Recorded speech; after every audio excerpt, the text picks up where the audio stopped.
Mielőtt elkezdenéd, gyere segíteni, létszi. Képzelj el egy férfit, aki egyszerre több dologra is képes figyelni.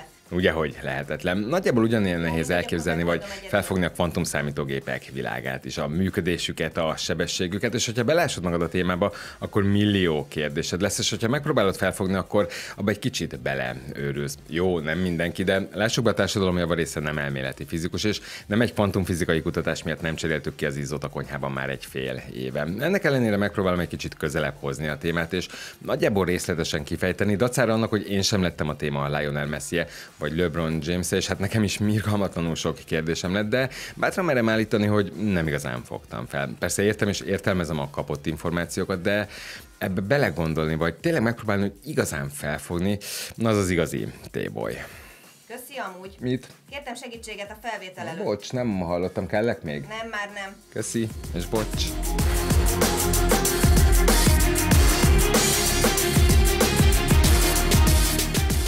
Sziasztok! Kovács Szabolcs vagyok, és időről időre ugye felröppennek kvantumszámítógépekkel kapcsolatos hírek, és ami jövőben véletlenül egyre sűrűbben fognak. Legutóbb pár nappal ezelőtt a Microsoft Majorana egy nevű chipjétől volt hangos a sajtó, ami eléggé úttörő, de a téma nehézségét sejteti, hogy Ettore Majorana olasz elméleti fizikus ihlette a nevét, akinek a legismertebb munkája a Majorana fermionok, ami bár nincs bizonyítva, de azt állítja, hogy lehetnek olyan részecskék, amik önmaguk antirészecskéi. Na, ennek tudatába vágjunk bele a témába. Nyugalom lesznek lazább részek is, de a működést azért majd rendesen kifejtem. Kezdjük azzal, hogy miért van egyáltalán szükségünk kvantumszámítógépekre. Ugye, amit mindenki tud a kvantumszámítógépekről, hogy felfoghatatlanul gyorsan tudnak számolni, és ennek köszönhetően rengeteg kérdéssel kaphatunk választ, és rengeteg új felfedezést tehetünk komoly és fontos témákban, de erről majd később. Képzelj egy labirintust, aminek van 10 000 bejárata, és egy TikTok challenge miatt neked, egy csigának és kvantumkapitánynak az összes bejárat mögötti útvonalat be kell járnatok. Te nem mondj, még az első bejáraton nem mentél be, de még a fejedet sem vakartad meg, mire kvantumkapitány már végzett. Ebben a példában a szuperszámítógép, vagy a csiga pedig a hagyományos otthoni PC. A szuperszámítógépekkel az a baj, hogy hagyományos processzort használnak. Persze egyszer akár 10 000-et is, de a hagyományos processzoroknak van egy elméleti sebességhatáruk, amihez egyébként már közelítünk. És a végtelenségig nem lehet zsugorítani a tranzisztorokat, mert egy méreten túl már nem lesz hatásos, túl melegszik, nem lesz energiahatékony, tehát pont a másik irányba csap át, és már kvantumállapotok kezdenek fellépni. Ez tök jó, ugye, mert akkor annyi a megoldás, hogy zsugorítsuk még, és kvázi lesz egy kvantumszámítógépünk, de hát ez nem ilyen egyszerű, és nem is akarjuk, hogy az legyen. Ha szilícium helyett másik anyagot használnánk a hagyományos processzorokon, az lehetne segítség, ilyesmivel már kísérleteznek is, illetve az optikai számítógép gondolata is felmerült, amivel már szintén kísérleteznek, ha minden igaz. Ettől függetlenül sohasem fogják elérni a kvantumszámítógépek számítási sebességét, mert azok másképp számolnak, máshogy dolgoznak, és hát egyébként is ugye a zsugorításnál egy sokkal egyszerűbb és jobb megoldás a felfelé, akár végtelenségig skálázhatóság. És akkor jöjjön is a második pont. Hogyan működnek a kvantumszámítógépek?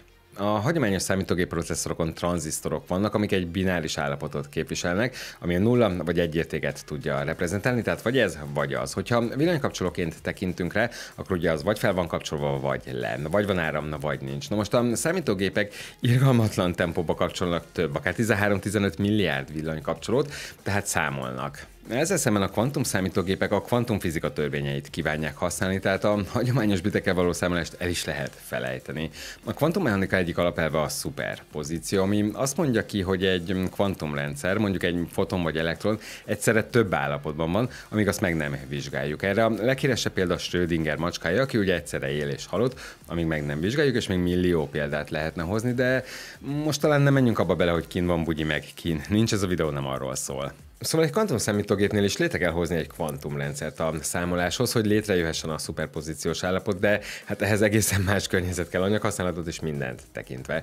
Ezeket a létrehozott kvantumrendszereket nevezzük egyébként praktikusan kvantumbiteknek, azaz kubiteknek. Tehát egy hagyományos processzorral ellentétben nem tranzisztorok, hanem kvantumrendszerek, kubitek alkotják azt. Ugye egy bit csak 0 vagy 1 lehet, a kvantummechanika elve szerint pedig a kubit az 0 és 1 egyszerre, amíg meg nem vizsgáljuk. A mérés után természetesen összeomlik a szuperpozíció állapot, állapot egy konkrét értékre, ugye most 0-ra vagy 1-re, de egyáltalán nem véletlenszerűen, hanem a kvantumállapot valószínűségei alapján. Azért gyorsabb ez a módszer, mert a hagyományos gép a szépen sorban számol, míg egy kvantumszámítógép párhuzamosan vizsgálja a lehetőségeket. Egy 3 kubites processzor például 8 lehetőséget vizsgál egyszerre, de itt igazából annyit kell tudni, hogy egy 50 kubites rendszer 2 az 50-ediken, egy 1000 kubites rendszer 2 az 1000-ediken lehetőséget vizsgál párhuzamosan, tehát igazából ahány kubit, annyiadik hatványa a 2-nek. A másik fontos és elengedhetetlen kvantummechanikai jelenség az az összefonódás, ami ugye egy kvantumszámítógép esetében a kubitek összefonódását jelenti egy sikeres qubit Tinder match után. Az összefonódás lényege, hogy 2 vagy több részecske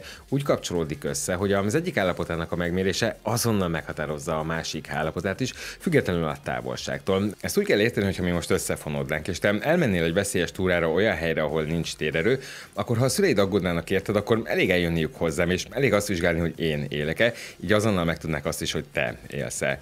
Ha megvizsgálnák a sérüléseimet, azzal a te sérüléseidről is kapnának információt. Azt nem tudnám elmondani nekik, hogy épp mit csinálsz, hogy érzed magad és milyen kalandokban vettél részt, mert azt nagyon fontos tudni, hogy csetelni nem tudnánk egymással, sem telepatikusan, sem máshogy, mert információközlés nincs az összefonódott kvantumrendszerek között, vagyis a példa szerint köztünk. Ha lenne, ugye az gyakorlatilag azt feltételezni, mivel távolságtól független, hogy az információáramlás lehet gyorsabb a fénysebességnél, de hát erről szó sincs, tehát Einstein relativitás elmélete továbbra is ül. Ez nem azt jelenti, hogy ha egy kubit értéke 1, akkor a vele összefonódott kubit értéke is 1 lesz, mert lehet az éppen 0. És ez az összefonódás állapotától függ, de a lényeg, hogyha megvan egy kubit értéke, akkor megvan mindegyiké, amivel összefonódott. Ugye több kubit összefonódás is lehetséges, ez nincs korlátozva, és hát éppen ez a kvantumszámítógépek óriási számítási teljesítményének a kulcsa, hiszen hogyha megvan egy kubit értéke, akkor meg lehet akár több ezer is, hogyha több ezer kubit van egy kvantumprocesszoron. Ebből ugye adódik a kérdés, vagy hát legalábbis számomra adódott, hogy a szerencsém múlik egy összefonódás, tehát kell-e drukkolnunk egy kubitnak, hogy magas legyen a body countja? A jó hír az, hogy nem ez irányítható, méghozzá kvantumkapuk segítségével. A kvantumkapuk olyan logikai műveletek, amik kvantumállapotokat manipulálnak, tehát például összefonódás, de ugyanúgy manipulálhat szuperpozíciót is, létrehozhat, módosíthat, megszüntethet. Ezekre kvantum algoritmusokat írnak, tehát irányítják a kvantum számítógépeket, és pontosan meghatározzák, hogy mire van szükség, hogy milyen kérdésre keresik a választ, hogy milyen problémára keresik a megoldást. Tehát egyáltalán nem az történik, hogy bekapcsolják a gépet, ami random elkezd mindenféle információt köpködni magából, tudva mondjuk a világ mindenség összes titkát. Egyáltalán nem elképzelhetetlen, hogy tudja a világ mindenség titkát, de kérdésre ad választ, megfelelő kérdésre. A megfelelő kérdés pedig a kvantum algoritmus. Erre ugye azért van szükség, mert az ember nem tud mindent kiszámolni. Belátható időn belül valamit egy szuper számítógép sem, pedig bizonyos információkhoz azért jó lenne hozzájutni emberi időben. Viszont itt van egy nagyon fontos kérdés. Honnan tudjuk, hogy jó eredményt kapunk, ha mi magunk nem tudjuk az eredményt? Ez a kérdés egy szuper számítógépnél, sőt még egy hagyományos PC-nél is felmerülhet, de szerencsére, hogy azoknál, ugye a kvantum számítógépeknél is vannak módszerek az ellenőrzésre, tehát gyakorlatilag biztosabb a pontos számítás, mint egy társkeresős randin ugyanazt látni élőben, mint a képeken. Ezek a módszerek kvantumalgoritmusok validására, hiba ellenőrzésekre, valamint statisztikai analízisre támaszkodnak. Egy számítást akár több ezerszer is lefuttatnak, és statisztikailag elemzik az eredményeket. Ugye a mondás az, hogyha a gép jól számol, jól működik, akkor egy eredménynek többször is elő kell fordulnia. Tehát, hogyha 1000 mérésből 700-nál 127 az eredmény, akkor valószínűleg 127 az eredmény. De előzetesen is meg lehet futtatni a gépet, hogy jól működik-e, mondjuk egy kisebb volumenű számítással, aminek már mondjuk eleve tudjuk az eredményét. Ha van több kvantum számítógép, akkor több géppel is le lehet futtatni ugyanazt a számítást, ami szintén egy jó mankó arra, hogy a kapott eredményünk helyes, de ugyanígy el lehet játszani ezt egy hagyományos számítógéppel is, de talán azt azért kevesebb kubit esetén. Lehet egy módszer a kvantumhiba korrekciós kódok alkalmazása is, aminél redundáns kubiteket használnak a hibák javítására és észlelésére is. Hát ez legalább annyira nem világos nekem, mint neked, de ennél a formánál az az elvárás, hogy a hibakorrigált kubitek konzisztensebb, pontosabb eredményt adjanak. Ami viszont már érthetőbb az egyszerű földi halandóknak is, az a fizikai validáció, illetve a kísérleti bizonyítékok, ezt azt gondolom, hogy nem is kell magyarázni. Szóval alapvetően ezért fontos a sebesség, mert ha egy szuperszámítógép kiszámol valamit 1000 nap alatt, akkor ugyanúgy kérdéses az eredmény, és ugyanúgy le kell futtatni még párszor a számításokat, de hát ugye erre nincs idő. Egy kvantumszámítógép meg lehet, hogy ugyanazt lefutatja 1 perc alatt, és ugye 1000 perc 1000 tesztre lényegesen jobban hangzik, mint mondjuk 1 millió nap. És ha már a sebesség is szóba került, akkor nem maradhat ki a kvantum elsőbség sem, mint fogalom, ami leánykori nevén egyébként kvantumfölény volt, tehát így is találkozhatsz vele. Szóval nézzük meg, hogy mi az a kvantum elsőbség. Igazából egy kicsit ilyen pöcsméregetés. Persze van egy hivatalos forma, ami úgy hangzik, hogy kvantumelsőségről akkor beszélhetünk, ha egy kvantumszámítógép képes olyan számítás elvégzésére, vagy egy probléma megoldására, amire egy hagyományos PC már nem, vagy hát legalábbis észszerű időn belül. Nem is ide tartoznak egyébként a szuperszámítógépek is. Azért tartják ezt fontosnak, mert a kvantumelsőség lenne a bizonyíték arra, hogy a kvantumszámítógépek már új számítási paradigmát képviselnek, nem pedig csak szimplán gyorsabbak. 2019-ben a Google Sycamore ért el olyan eredményt az 53 kubites processzorral, amire azt mondták, hogy ezzel megvan a kvantumelsőség, mert 200 másodperc alatt végzett el egy olyan számítást, amit az IBM szuperszámítógépének, a számítnek 10.000 év lett volna, szóval hát nekik igencsak nagy. Mire az IBM azt mondta, hogy na, igaz, hogy nekünk kisebb, de messze nem annyival, mint amennyivel mondod, és egyébként is van az olyan játékos, hogy jó legyen az. Ez hivatalosan nyilván úgy jelent meg, hogy ők is kiszámolták, és nem 10.000 év, hanem 2,5 nap lett volna, szóval nincsen kvantum elsőbség. Ezt nem tudták egyébként bizonyítani. Ez nyilván amiatt fontos, mert presztízsből mindenki erre hajt, és hát bizony az IBM is érdekelt a témában. Persze 2019 rég volt, azóta elkészült a Google Willow 105, az IBM Eagle 127, az IBM Osprey 433, az IBM Condor 1121 kubittel, valamint hát ugye a Microsoft Majorana 1, ami ugyancsak 8 kubites, de hát a Microsoft hosszú távú tervei között szerepel az 1 millió kubites chip is, amit a Majorana 1-nek az anyagszerkezetére, a topokonduktorra alapoznának, és hát ki tudja, lehet, hogy addig jön egy másik anyagszerkezet is. Mostanra már biztos eljátszottál a gondolattal, hogy milyen lenne mondjuk Sydney Sweeney-vel randizni? Vagy ha az nem élt össze, akkor legalább milyen lenne otthon egy kvantum számítógép? Én azt mondom, hogy várj ezzel egy kicsit, mert furán hangozhat, de a te számítógéped jobb. Nézzünk téged, legyél te a hagyományos PC metaforája. Reggel felkelsz, iszol egy kávét, mozogsz egy kicsit, majd elkezded csinálni a reggelit magadnak és a gyönyörű párodnak. Mondjuk akkor nem értem értáblánt az a Sydney Sweeney-ről. Na mindegy, elmész melóba, ott is megcsinálsz egy csomó mindent, elmész egy nagyobb edzésre, hazamész, letusolsz, játszol egy kicsit, elkezdesz szakarítani, fél év után kicsiléled a konyhába végre az izzót, majd elkezded csinálni az esti romantikus vacsorára a kaját, szóval tevékeny vagy és sok mindent csinálsz. Na ezzel szemben viszont van egy nagy mamlasz, aki nem csinál semmit, mert nem is tud csinálni semmit, csak áll, bámul ki a fejéből, és még a nyálat sem törli a szájáról, mert arra sem képes. Majd egyszer csak kap egy feladatot, amit hát valóban képes elvégezni, és azt villámgyorsan teszi. Ez lenne a kvantum számítógép, ami nem tud mindent megcsinálni, amit a hagyományos, csak azt, amit specifikusan kérnek tőle. Ugye máshogy gondolkoznak, más feladatra alkalmasak, tehát egy kvantum számítógépen nem igazán fogsz videót nézni, nem igazán fogsz e-mailt írni, nem igazán fogod tudni elvégezni rajta a mostani hétköznapi dolgokat, és ez nem csak most, de vélhetően a jövőben is így lesz. A kvantumalgoritmusok írása ráadásul még gyerekcipőben jár, és még le kell küzdenünk nagyon sok akadályt, még sok mindent kell megoldanunk. Főleg ugye nekem, akire nagyon sok feladat árul a témában. Meg kell oldani például a stabilitás kérdését, mert egy kvantumszámítógép jelenleg nem csak hogy nem képes minden feladatra, de igen instabilan is tud működni, hogyha nincsen megfelelő környezetben. Az említett Google Sycamore például -273 fokos fénytől teljesen elzárt környezetben, vákuumban működik csak, és úgyis csak nagyon rövid ideig. Szóval a kvantumszámítógépek nagyon érzékenyek minden ingerre, még egy hangyatüsszentés is bekavarhat, és hirtelen a szuperpozícióból szétesik minden nullákra és egyesekre, és hát egy fals eredményt kapunk. Ráadásul biztosítani kell azt is, hogy ne legyen olyan részecske, ami kölcsönhatásba tudna lépni a kubitekkel. A Majorana 1-nél már stabilabbak, ellenállóbbak a kubitek, de az extrém körülmények még ott is kellenek. Egyébként vannak kereskedelmi forgalomban lévő szobahőmérsékleten is működő kvantum számítógépek, de nyilván csekélyebb számítási kapacitással, kevesebb kubittel, de ezek is egyébként speciális feladatokra készültek, tehát normál felhasználásra nem igazán alkalmasak. Általában oktatási intézmények, kutatólaborok szokták használni mondjuk kutatásfejlesztés céllal, de hát nyilván adódik a kérdés, hogyha lehet ezt így, akkor miért nem csinálja mindenki így?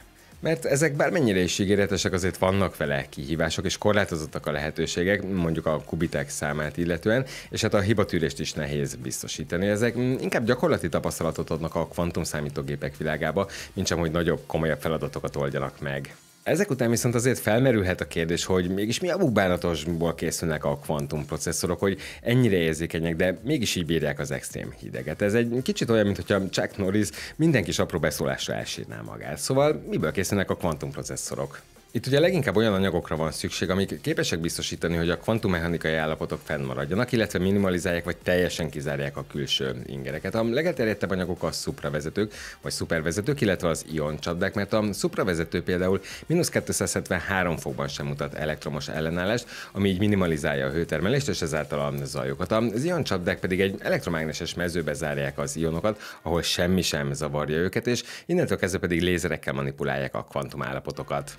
csopravezetők közül leginkább nióbiumot, esetleg alumíniumot használnak, az ioncsapdákhoz pedig a kalcium vagy iterbium ionjait, de vannak egyébként félvezető vagy szilícium alapú kubitek is, ebben az esetben elektromágneses impulzussal manipulálják a kvantum állapotokat. Szóval nagyban ez azon múlik, hogy mit akarnak kihozni a kvantum processzorból, sok megoldás létezik. De végre térjünk rá arra, hogy mire használják a kvantum számítógépeket, használják egyáltalán, és hogyan használják, hogyha ennyire extrém körülmények kellenek hozzá. Persze, hogy használják, és egyáltalán nem csak tesztelési fázissal, sőt, akár még te is használhatod, mert a cégek ezeket rendelkezésre bocsátják, és felhőszolgáltatáson keresztül lehet használni őket. Tehát egy cégnek nem kell beruházni a kvantum számítógépbe, és nem kell kialakítani egy vákuumteret, és nem kell kriogénhűtést használni a -273 fok eléréséhez. Persze nem jótékonyságból teszik ezt, elkérik annak az árát. Olyan cégek használják egyébként, mint a Bosch, ők anyagkutatása, új anyagok vagy vegyületek felfedezésére, mert atomi szinten lehet vizsgálni az anyagok szerkezetét, és így könnyen kialakítani új anyagokat. A BMW például az önvezető autók fejlesztésére és optimalizációjára,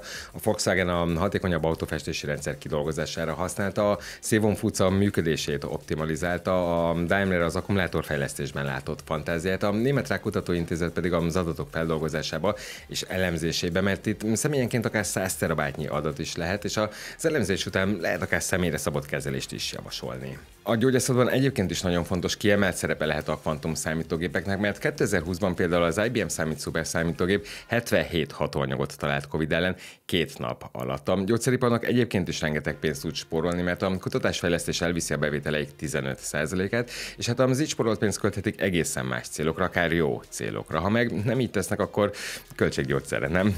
Itt szintén az játszik egyébként szerepet, hogy atomok és molekulák szintjén tudják elemezni a transformációkat. Pénzügyi területen végezett portfólió vagy kockázatelemzés teljesen kizárhatják a kockázati faktorokat, és egyes elemzések szerint 10 év alatt akár 2 vagy 5 milliárd dollárnyi bevételt jelenthet ez a pénzintézeteknek. Persze az adatfeldolgozás és analízis minden területen, akár még a filmiparban is hasznos lehet, mert képes lehet optimalizálni a marketing kampányokat, vagy akár a filmpremierek dátumát is. Gyártás szinten pedig sokkal pontosabb fizikai szimulációk készülhetnek, ugye víz, füst, robbanás, fényjáték, árnyjáték, és a végső alkotás is így hamarabb elkészülhet. Tudom, azt mondtam, hogy egy kvantum számítógép nem csinál ilyesmit, de akkor itt most pontosítok. Egy fizikai szimuláció azért elég komplex matematikai modell, sok változó egyidejű számítása. Egy YouTube videó lejátszása vagy bármilyen videó lejátszása pedig inkább bináris művelet, és determinista logika kell hozzá, mondjuk a grafika megjelenítéséhez, akár pixel szinten, illetve megfelelő dekódolási sorrendben. Na, erre egy kvantum számítógép nem képes, mert ugye valószínűségi elven működik, és így egyáltalán nem garantálható, hogy minden pixel mindig úgy jelenjen meg, ahogy az kell. Szóval egy YouTube videó a newtoni fizika, pontos, determinisztikus, kiszámítható, míg egy fizikai szimulációhoz azért nem árt, hogyha van egy kvantum számítógép. De forradalmasíthatja az űrkutatást is, itt is végtelenek a lehetőségek, de csak hogy párat említsek, képes lehet végezni asztrofizikai szimulációkat, vagy pályaszámítás gravitációs kölcsönhatások modellezésére, új extrém ellenálló anyagokat fedezhetünk be, fedezhet fel exobolygókat, felgyorsíthatja a mesterséges intelligenciát autonóm űrrobotok számára, szóval izgalmas téma. Kiberbiztonság területén is óriásit lehet, sőt kell is előrelépni, mert hát egy kvantumszámítógépet legalább annyira lehet rossz, mint jó célra használni, ez pedig igencsak fenyegető. A jelenlegi titkosítási módszereket lazán feltöri egy kvantumszámítógép, annyira lazán, hogy amíg egy 2048 bites RSA kulcs feltörését egy hagyományos gép milliárd év alatt oldana meg, addig egy megfelelő kubitszámmal rendelkező kvantumszámítógép soralgoritmusa akár pár óra alatt. Bankok és emberek millióit tehetik tönkre, ha találnak egy még nem védett rendszert, és hát ez még csak egy példa. Kvantumbiztos kriptográfiával és egyéb módszerekkel persze lehet védekezni, de ehhez az kell, hogy előbb legyen meg a védelem, mint ahogy jön a támadás, mert különben... Volt nincs!